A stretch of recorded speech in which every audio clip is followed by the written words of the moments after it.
The air in our village felt different that November morning in 1929. The harmattan haze usually brought a quiet calm, but today, a low hum of whispers buzzed through the market paths. I watched Mama from our doorway. She wasn't preparing yams or arranging palm oil gourds for sale. Instead, she was tying her wrapper tight, a look in her eye I'd never seen before, not fear, but a fire, fierce and unyielding. She held a single palm frond, its green a stark contrast against the dusty red earth. The rumors had traveled fast, carried on the lips of traders from ABA, and whispered over cooking fires. The British, the ones who had appointed their own chiefs over us, were now coming for the women. A tax. They wanted to tax every woman, every mother, every market trader. It was an impossible demand for women like Mama, whose entire world revolved around the small profits from her palm oil trade.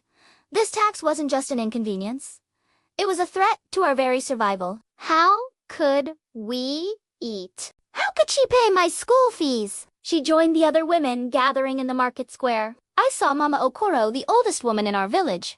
Her back bent by age, but her voice as strong as a drum. She remembered a time before the white men and their strange laws. Beside her were young girls my age, their faces a mix of excitement and worry, all holding palm fronds like silent weapons. They weren't planning to fight with machetes, but with something far more powerful in our culture: their presence. Their plan was to sit on the warrant chief, to surround his compound with song and dance until he heard their voices. The sound started as a low chant, a rhythmic pulse that grew louder and louder. It spread from our village to the next, like fire through dry grass. Soon, messengers brought news that thousands of women from all over Igboland were marching. They descended on the colonial offices in ABA, a sea of determined faces, beating wooden pestles against the ground, their voices a single roar demanding justice.